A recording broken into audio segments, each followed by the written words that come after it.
Well, good morning.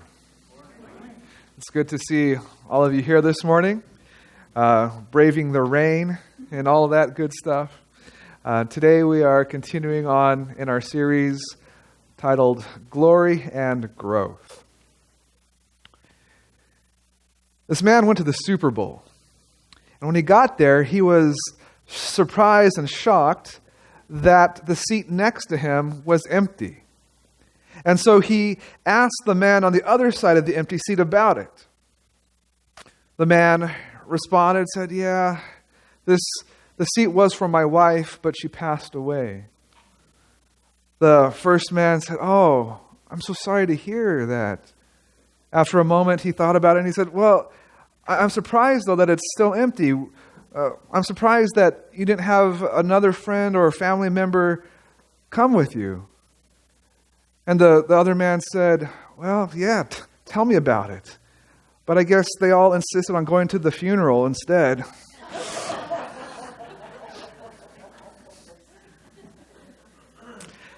Have you ever had your priorities out of order? I know I have. Hopefully none of us here have actually avoided the funeral of a loved one instead of in order to go to a football game. But I think we've all had our priorities out of alignment at one point or another. I know growing up there were times, a few occasional times, where I should have been studying and instead I was, not. There have been times where I, should have been relaxing and instead I've been working. There have been times where I've prioritized rules and regulations and things over people and relationships. And I think that I'm not alone in this. We've all had times where our priorities have been really messed up. And whenever that happens, whenever our priorities are out of order, people get hurt. Have you ever had a sermon that's a duet before? Because I don't know what's going on, but it sounds like we're going to have... I don't know.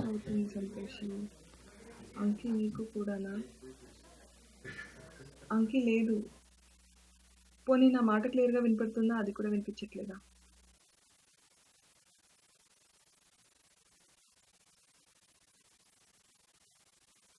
Maybe I'll be presenting a sermon speaking in tongues today. Well, we'll see how this goes. But whenever we have priorities that are out of order, people get hurt. Sometimes it's other people that we hurt with our wrong priorities, and sometimes we hurt ourselves when we have priorities that aren't aligned as they should be. Today we are looking at the importance of prioritizing appropriately, about actually prioritizing young people specifically and families everywhere. This is the fifth part in a 6-part series on glory and growth, and we're taking a look at 6 core commitments that Christian churches make in order to keep their own teenagers and young adults and attract others from the younger generations. We start off by looking at the importance of unlocking keychain leadership, of being willing to empower and equip the younger generation. Sometimes that means giving them literal keys so that they get responsibility, that they can learn, that they can grow, that they can become leaders, instead of us hoarding on to leadership and authority on our own. Because that's how God operates. He distributes authority, distributes leadership. Then we looked at the necessity of empathizing with today's young people. We can't dismiss them. We can't just say, that's just, silly teenagers. Or these young, these millennials, they don't know what they're talking about.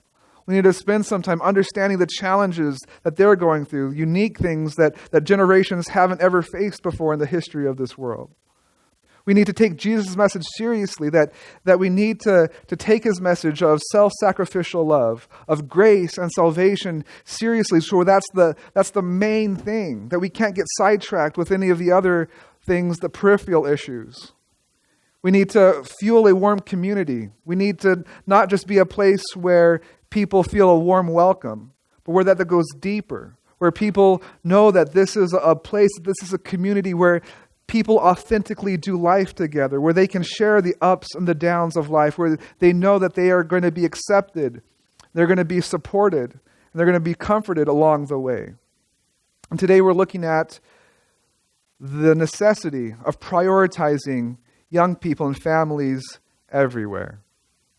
So what does it mean to make something a priority? How do you define the word priority? Anyone have a definition they want to share? Top of the list, yeah. That's bingo. A priority, a simple definition, a simple dictionary definition is something that we value more than others. A priority is something that is more important than other things. And like John said, it's at the top of the list, right? Something that's at the top of the list is more important to us than something that's in the middle or at the bottom of the list. It takes priority, right? And so we think about making priorities. We have to make decisions when it comes to prioritization, right? If we only have time to mow the lawn or wash the car, which takes the priority? If we only have enough money to buy a new coat or new shoes, which is more important? If we only have the stomach space to eat the spaghetti or the lasagna, which is going to be more tasty, right? We get this. We understand how this goes, how we make priorities, how that informs our decisions. But I want us to really understand when it comes to making priorities that a huge, inescapable component of making a priority is making a sacrifice. Think about it. If you can only choose to wash the car or mow the lawn, you're going to have a clean car at the expense of having a manicured lawn. You're going to have a new coat at the expense of having new shoes. You're going to be filled up on the lasagna at the expense of not tasting that spaghetti. Making something a priority means that you have to sacrifice the things that are lower on the list. For example, we see Kobe Bryant, one of the legendary NBA basketball players. He says this: if you want to be great at something, there is a choice that you have to make. What I mean by that is there are inherent sacrifices that come along with that. Family time, hanging out with friends, being a great friend, being a great son, nephew, whatever the case may be, there are sacrifices that come along with making that decision. Kobe is saying, if you prioritize something and you want at the top of the list, then that means you're going to have to sacrifice other things in order to make that thing a priority. He prioritized being the best basketball player that he could be, and he became one of the best to have ever played the game. But it cost him things along the way. And it goes for us, for you and me as well. We might never, ever be a Kobe Bryant, but when we make a priority, when we put something at the top of our list, that means that sacrifices are going to take place when we have those priorities in order. The Bible is clear on what our priorities should be, though. Old Testament, New Testament, it's all makes it crystal clear that our priorities are to be God, followed really closely, if just on the same level with others, and then ourselves.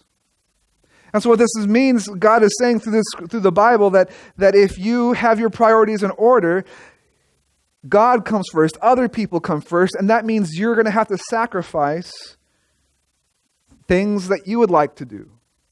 You're going to have to sacrifice your own desires. You're going to have to sacrifice parts of yourself in order to make God and other people the top priority. In fact, Jesus makes this abundantly clear. In Matthew chapter 22, verses 37 to 40, here Jesus is talking to someone that has questioned him. And in this gospel, he responds and says, "You shall love the Lord your God with all your heart and with all your soul and with all your mind. This is the great and first commandment. And the second is like it. You shall love your neighbor as yourself. On these two commandments depend all the law and the prophets." Jesus says that all of the Bible hangs on these two priorities, on loving God and loving others.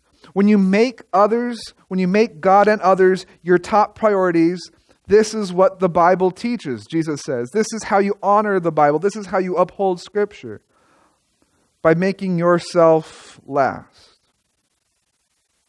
The truth that we've been focusing on throughout this entire series, hopefully it's been seared into your brain, is that God's glory is revealed through our growth, both as people and as a church.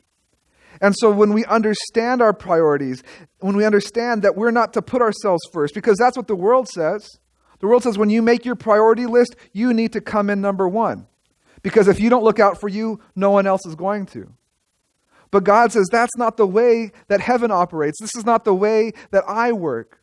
God says that's the way the world works, but you need to flip that around. You need to put other people ahead of yourself. You need to be willing to sacrifice for others, to sacrifice for God. And when you do that, it goes against what the world says, and so it's going to be difficult. And in that process, you're going to grow. And when you grow and when you change and when you reevaluate and realign your priorities with God, He says, I am going to be made glorified throughout this growth process, both when it comes to our priorities as people and as a church.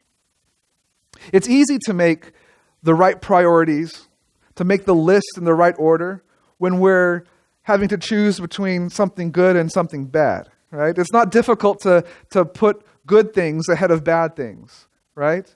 If I were to offer you the option of eating a brownie or some broken glass, you're going to be like, what should I prioritize here, right? Oh, I'm going to go with the one that makes my taste buds dance, not the one that's going to slice my taste buds up and probably kill me, right?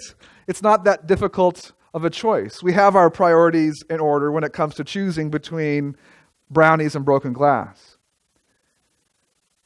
The difficulty comes when we have to choose between two good things. When we have to choose between something that we understand as good and something else that we understand as good. If instead of choosing and making the choice between brownies and glass, I said, well, what would you rather eat, brownies or ice cream? Then it's like, oh, I don't know, what kind of ice cream? What kind? Are there nuts in the brownies? Are there toppings on the ice cream? We have to try to dig in more because we like both. Most of us like both ice cream and brownies. And so it becomes a little bit more difficult, or sometimes a lot more difficult, prioritizing a good thing over another good thing. And yet sometimes that's what life is about. Sometimes we are called to prioritize something that is better over something that is good. And we see stories of this throughout Scripture. Perhaps one of the clearest examples of this is the story of Martha and Mary and Jesus. I think many of us are familiar with this story, but Jesus and his disciples, they're traveling, they're going throughout the countryside preaching and teaching and healing, and they decide to take a rest at Mary and Martha's house. And as we looked at last week, we saw the importance of hospitality, both in the Old Testament and the New Testament. And for us today, as followers of Christ, we're called to be hospitable. And this is what Martha was doing. She said, oh, Jesus and his disciples are here. I need to make them welcome. I need to provide a place for them, for refuge, for food, for them to relax, for them to feel comfortable, for them to engage in this community. And so she's going around doing her best to be hospitable. And then she realizes that her sister Mary isn't with her, that she's doing all the work on her own. And so she peeks her head out into the living room maybe and sees that Mary is there sitting at Jesus' feet, just listening to what Jesus is saying and talking about. And so Martha gets upset. She's like, I'm doing all this work on my own? And she storms out there and she says, Mary, what are you doing out here? I said, Jesus, tell my sister to get up off her lazy behind and come and make preparations with me. I don't want to do all this on my own. And some of us might think, yeah, that's a valid point. But this is what Jesus says in Luke chapter 10, starting with verse 41. He says, Martha, Martha, you are worried and upset about many things, but few things are needed, or indeed only one. Mary has chosen what is better, and it will not be taken away from her. He says, Martha, what you're doing is good. It's important. It's necessary. Being hospitable is a very important thing. And yet, Mary has chosen something that's better. It's good that you're going around and preparing food and being hospitable, but there is a better choice, a better option available, and you've missed it. The truth is, while we might be caught up in doing good, important things in life, if those good, important things prevent us from spending time with Jesus, then we have our priorities all messed up. We need to get the right priorities, to have the right priorities. Because following Jesus means sacrificing the good for the better. When we follow Jesus, He's going to call us at times to let go of the good things that we've spent our lives focused on, that we've spent our energies for years and decades wrapped up in. And He's going to say, yes, while that is good, there is something better that has come along. And you can't miss out on that. You have to be open to when Jesus calls us to follow Him, to be willing to sacrifice the good for the better. And in that process of sacrificing, in that process of letting go of the good, growth takes place. Because it's not easy. It's extremely easy for us to say, I'm not letting go of this good thing. What do you mean I have to stop doing that? Do you know how many years, how much time and money I've spent? And look at all the benefits that come with being focused and working on this thing that is good. And so it's difficult. Sometimes it's even impossible to get to the point of saying, well, okay, I'm going to let go of that and trust and have faith that there's actually something better.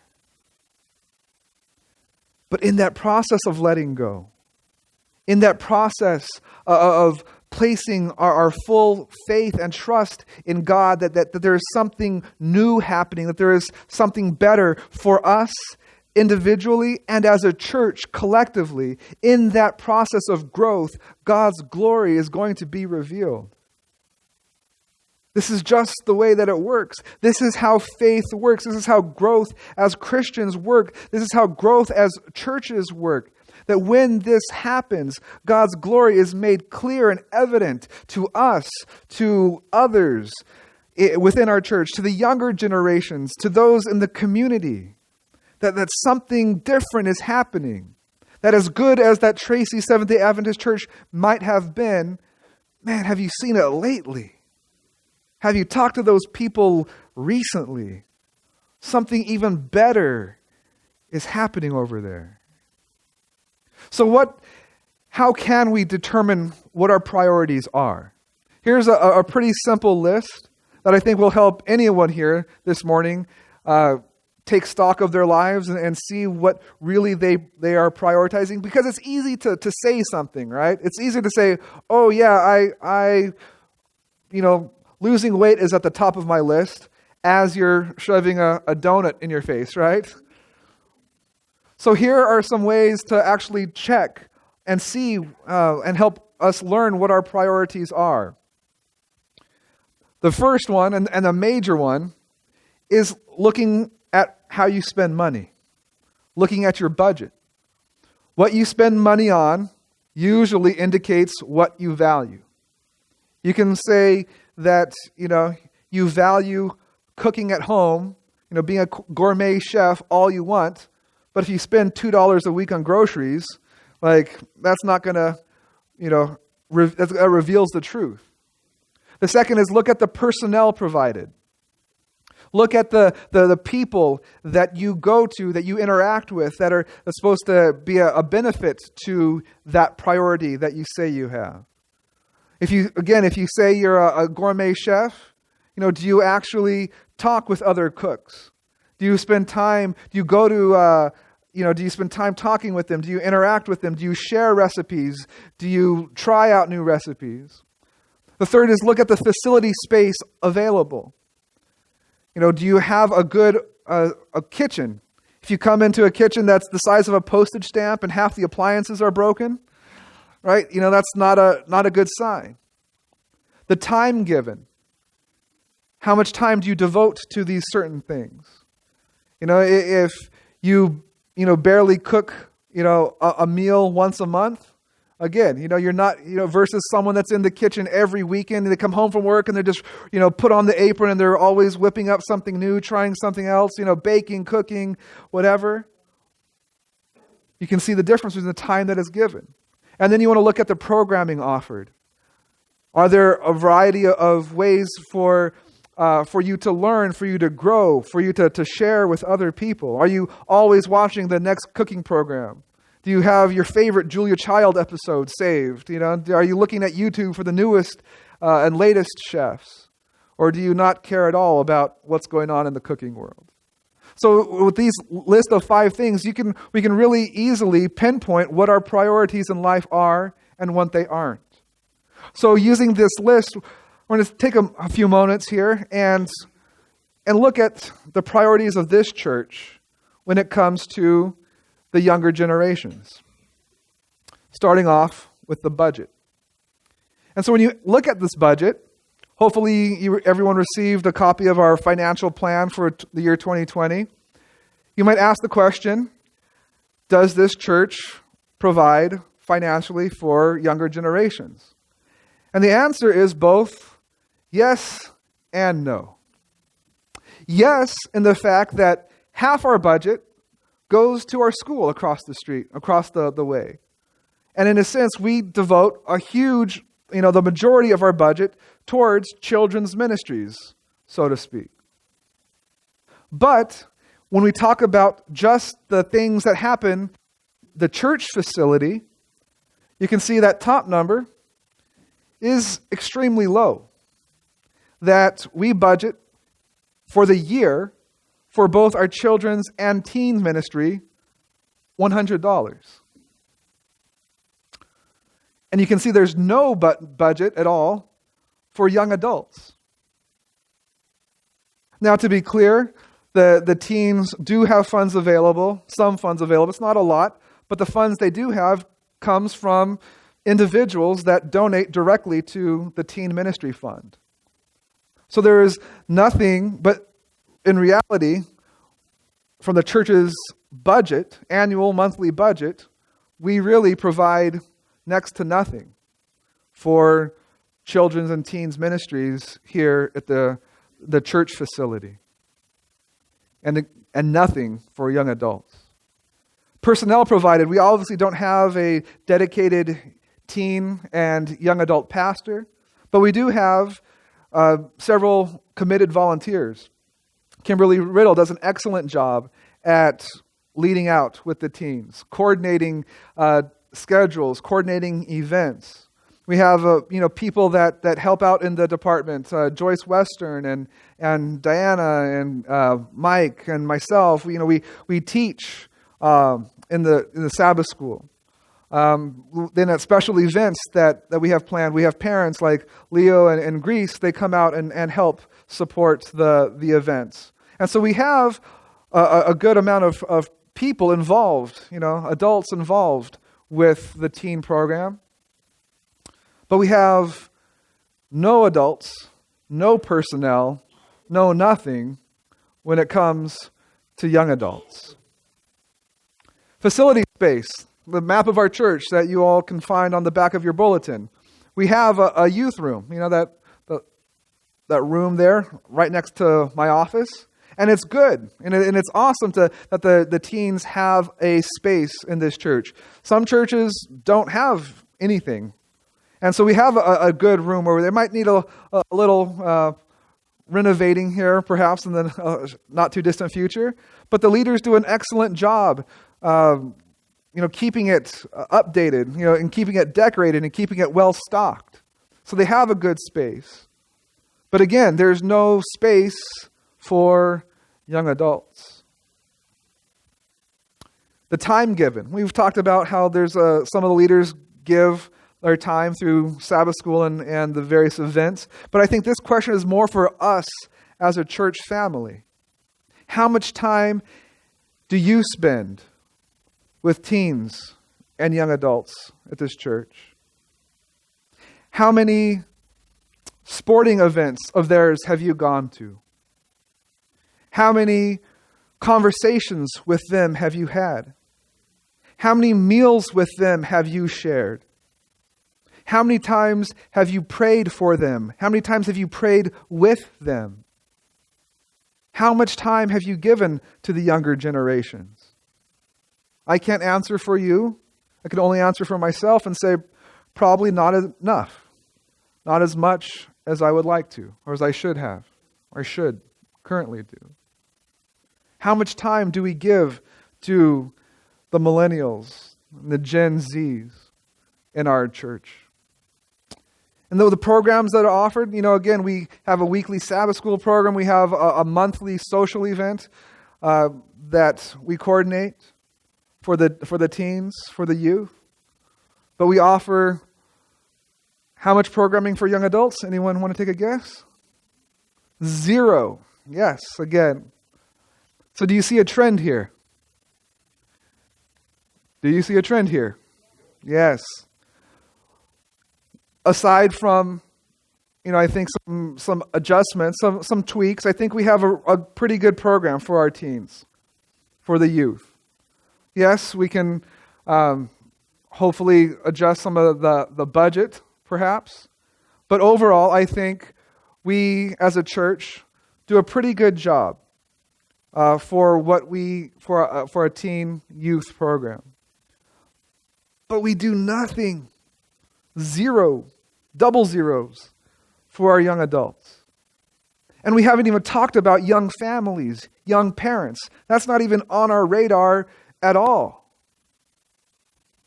So we can see that as a church, there's some things that we're doing okay at, there's some things we're doing pretty well at, and there's still many areas that need improvement when it comes to making these younger generations a priority.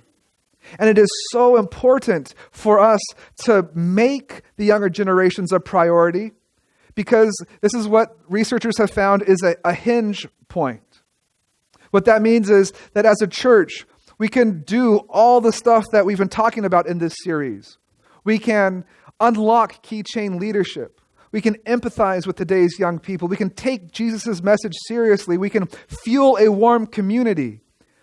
But if we do all of that and we fail to prioritize young people everywhere, then all of those things that we've done won't make a lasting difference. We can start doing these other things, but pretty soon, after a month, 6 months, a year, we're going to get comfortable again. We're going to start looking inward again. We're going to say, yeah, well, we did that thing once and we did that thing, once or twice. And so we tried and that was good. But yeah, we'll just keep going as it's always been going. And then we're going to stop with that progress. All that progress towards growing young will be gone. And that trend will come back as we looked at the demographics a few weeks ago. The trend of growing old as a church. The trend of not having the young adults and the teenagers around this church. Not having that vital, important part of a community be there anymore.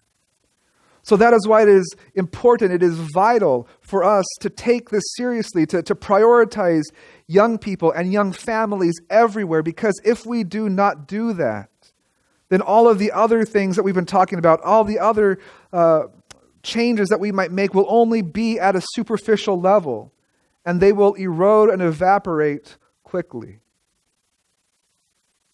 What is important to realize, though, is that it's more than just understanding the issue. It's more than just saying, yeah, there's a problem with not seeing so many young adults in church, looking at the pews and seeing, oh, I know that there's not so many teenagers here anymore. It's not just recognizing the importance of getting the younger generations reconnected and involved in our church. That's good. I mean, it's better than not being aware at all. But it's not good enough just to be aware of the importance of having youth and young adults and young families. We have to be intentional.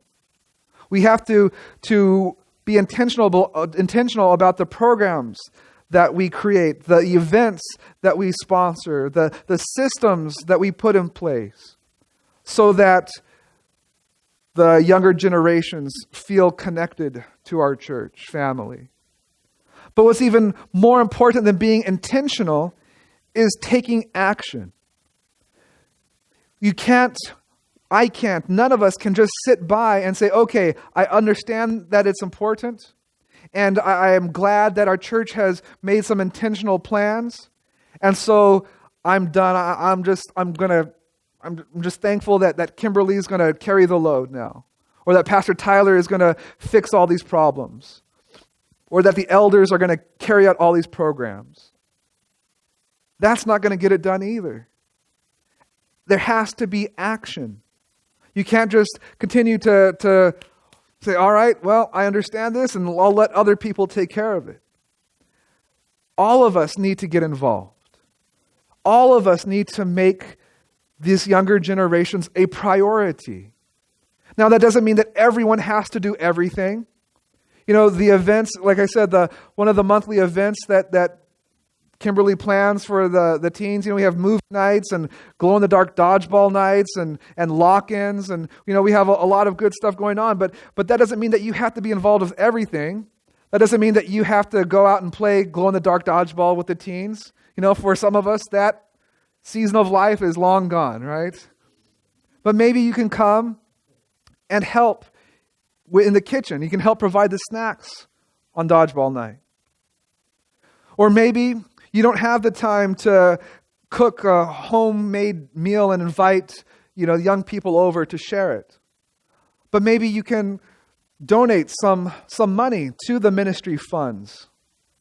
Or maybe you don't have extra finances to give, to donate. But maybe you can offer to do some free babysitting for young parents, or for parents that just need some parent time to themselves. The point is that we all need to get involved. We all need to take action. And instead of just thinking, well, that's a problem that other people are going to have to face and solve, and I'm just going to keep doing what I've been doing. When we all take an action, when we all get involved, even if it's not doing every single thing that we can, or that the church offers, or that the plans that are made, if we can all do something to prioritize the teens, the young adults, young families, things are going to change. We need to make the younger people a priority, even when it means making a sacrifice. It means going to see their football game, their volleyball game, when we'd rather be at home watching Netflix. It means that we might have to listen to a certain kind of music that we might not particularly enjoy, that might not connect with us, because we know that it does connect with the younger generations. It might mean that we are willing to go places and to do things and to expose ourselves to things, not the coronavirus, but to expose ourselves to things that we would not otherwise, just to show that we are making the young people a priority. Because that's what happens when we prioritize things. Sacrifices need to be made. And when that occurs, God's glory is revealed It's going to be revealed through our growth, both as people and as a church. I want to close with this story from the Gospel of Mark. Mark wasn't one of the disciples. He was someone that came along and interviewed these eyewitnesses and compiled the story of Jesus, his life and teachings, according to these stories, according to his research. And Mark, here in chapter 10, verses 13 to 16, he records a very important, a significant exchange that Jesus has with his disciples and with his followers. Jesus is out in the countryside teaching and preaching and healing. And verse 13 says, people brought their small children to Jesus so that he could lay his hands on them to bless them. But the followers told the people to stop bringing their children to him. The disciples said, whoa, whoa, whoa. Where are you taking these young whippersnappers to, right? You don't understand. Jesus' time is valuable. Jesus' time is only for the adults. His time is only for the people that matter.